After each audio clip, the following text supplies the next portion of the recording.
Principal साहब और stage पे बैठे हुए मेहमान ख़ुसूसी और उस्ताद कराम, अस्सलामु अलैकुम वरहमतुल्लाहि वबरकातुहू। मुअज़्ज़ज़ सामिईन व सामिआत, आज के इस पुररौनक बज़्म में मैं जिस मौजू पर लबकुशाई करना चाहता हूँ वो है मौलाना आज़ाद की हयात व खिदमत। मुअज़्ज़ज़ सामिईन कराम, इमामुल हिंद मौलाना अबुल कलाम आज़ाद की शख्सियत का तारुफ अगर हम चंद लफ्ज़ों में करना चाहें तो यूँ कह सकते हैं कि मिथल खुर्शीद सिहर फ़िक्र की ताबानी में शम्मे महफिल की तरह सबसे जुदा सबका रफ़ीक। मुअज़्ज़ज़ सामिईन, मौलाना अबुल कलाम आज़ाद की ज़ात अपनी जगह एक अंजुमन थी। इल्म फ़ज़ल की वो कौन सी बुलंदी है जिसको मौलाना के ज़हने रसा ने न पाया था। उनकी जादू बयानी का कोई सानी न था और हुस्न इंशा में वो यगाना थे। फजलो कमाल की रंगारंगी, मुताला की वुसअत, आलिमाना रख रखाव, पाकीज़ा जमालियाती ज़ौक़, इन सब का इतना दिलकश और हसीन इम्तजाज मौलाना के अंदर पाया जाता था कि इनमें से एक को भी हम दूसरे से जुदा नहीं कर सकते। गोया वो एक ऐसा कुल थे जिसके गिर्द मुख्तलिफ अज्जा गर्दिश में हो। शेर व अदब, हिकमत व फ़लसफ़ा, गोया हर कहीं और हर जगह मौलाना की अपनी इनफरादियत, उनका ज़हनी कमाल और फ़िक्री अमीक अपनी मिसाल आप हैं। कुदरत ने उन्हें वो ज़हनी सलाहियतें वदियात की थी कि जिस फ़न की तरफ भी उन्होंने तवज्जा की उसे बामे उरूज तक पहुंचाया और देखने वालों को ऐसा महसूस हुआ जैसे शायद कि वो इसी के लिए पैदा किए गए हों। मुअज़्ज़ज़ सामिईन, 20वीं सदी की इब्तिदा में हिंदुस्तान के उफ़क़ पर मौलाना अबुल कलाम आज़ाद की शख्सियत रोशन सितारे की तरह नमूदार हुई। यही वजह थी कि उस मर्द मुजाहिद की ज़िंदगी में खुदा की फयाज़ी के अजीब जलवे नज़र आते हैं। ज़ाहिरी जलालो जमाल ऐसा था कि मुग़ल दौरे शहंशाही भी शर्मिंदा है। दिमाग की ताबानी ऐसी कि जिससे फ़िक्र अमल की जाने कितनी राहें रोशन होती हैं।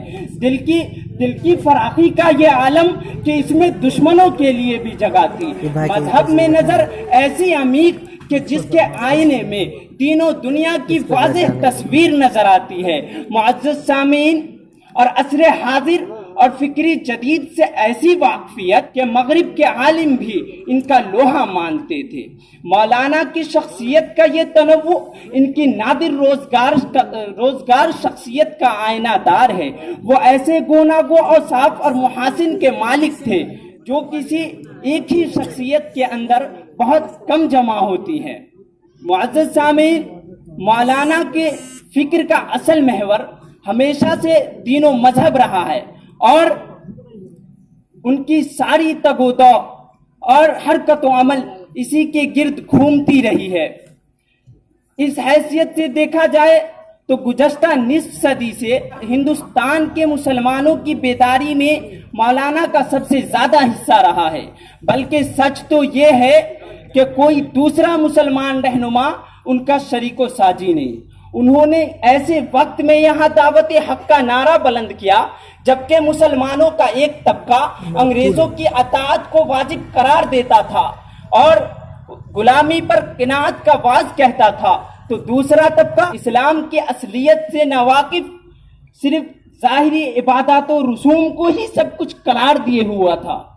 ऐसे वक्त में मौलाना ने हक व सदाकत का चिराग रोशन किया और इकामत दीन की दावत दी। इस कारनामे को देखकर हजरत मौलाना महमूदुल हसन मदनी रहमहुल्लाह जैसे आलिम दीन तक ने फरमाया कि हम सब असल काम भूले हुए थे, अल हिलाल ने याद दिलाया। मुअज़्ज़ज़ सामिईन, अल्लाह ताला ने इस अहम काम की अंजामदही के लिए मौलाना को ज़बान व कलम की बेमिसाल सलाहियतें दी थी। मौलाना 1912 ईस्वी से हिंदुस्तान में इस्लामी क़यादत के मशनदी नसीन रहे और मुसलमानों ने बजा तौर पर उन्हें इमामुल हिंद का खिताब दिया था। मुअज़्ज़ज़ सामिईन, मौलाना के नज़दीक मुसलमानों की रहनुमाई के लिए 2 प्रोग्राम थे, लेकिन अफसोस कि हमने उनकी दावत को न ठीक से समझा और न उन पर अमल पैरा हुए। एक, मुसलमानों के लिए उनका पैगाम ये था کہ ان کی دینی و دنیاوی فلاح و سعادت کا ضامن صرف اسلام ہے۔ انہیں اپنی زندگی کا ہر فیصلہ، ہر مسئلہ اسلام کی روشنی میں کرنا چاہیے۔ اسلام ان کی زندگی، ان کی پوری زندگی کا دین ہے، اور اس کے لیے اسے کسی دوسرے نظریہ حیات کی طرف نہیں دیکھنا چاہیے۔ اس غرض کے لیے مولانا نے اپنی خاص جماعت حزب اللہ کی بنیاد ڈالی اور ملک کے اہل علم نوجوانوں کو دعوت دی اور ان سے بیعت لی۔ مولانا اپنی بیعت امامت میں جن 5 باتوں کی بیعت لیتے تھے وہ یہ تھی: نمبر 1، امر بالمعروف، نہی عن المنکر اور توصیہ صبر کا، یعنی نیکی کا حکم دیں گے، برائی سے روکیں گے اور صبر کی وصیت کریں گے۔ دوسرا، الحب فی اللہ والبغض فی اللہ کا، یعنی اس دنیا میں اگر اس کی دوستی ہوگی تو اللہ کے لیے اور دشمنی ہوگی تو اللہ کے لیے۔ تیسرا، لا یخافون لومۃ لائم کا، یعنی سچائی کے راستے میں وہ کسی کی پرواہ نہیں کریں گے اور اللہ کے سوا وہ کسی سے نہیں ڈریں گے۔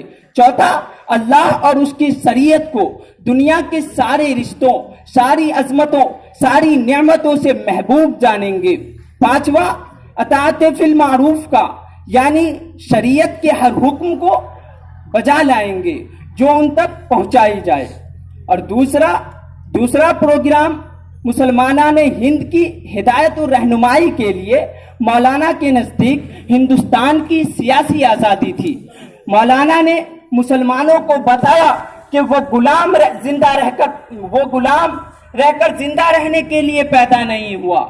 غلامی اور اسلام 2 متضاد چیزیں ہیں، اور انگریزوں سے نجات حاصل کرنا ان کی محض قومی وطنی ضرورت نہیں بلکہ اسلامی فریضہ بھی ہے۔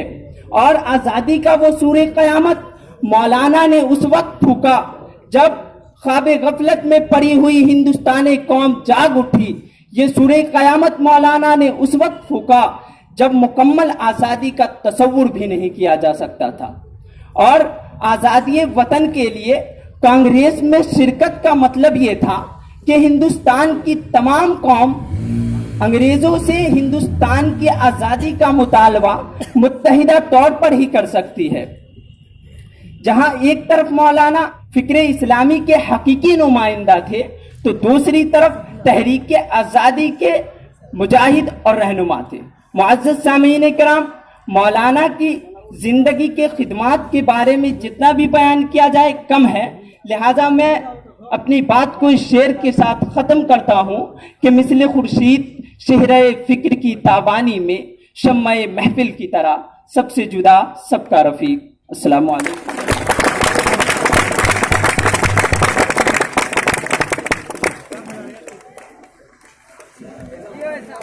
مٹا دیتے ہم دکھوں ہند، ہم کو جان سے پیارا ہے یہ ہندوستان، ہندوستان، ہندوستان ہمارا ہے یہ ہندوستان، ہندوستان، ہندوستان ہمارا ہے۔ ترنگے کی بلندی کو جھکا سکتا نہیں کوئی، امان اللہ ہمیں دشمن مٹا سکتا نہیں کوئی، ترنگے کی بلندی کو جھکا سکتا نہیں کوئی، ترنگے کی بلندی کو جھکا سکتا نہیں کوئی، امان اللہ ہمیں دشمن مٹا سکتا نہیں کوئی، ہمارے آگے سر اپنا اٹھا سکتا نہیں کوئی۔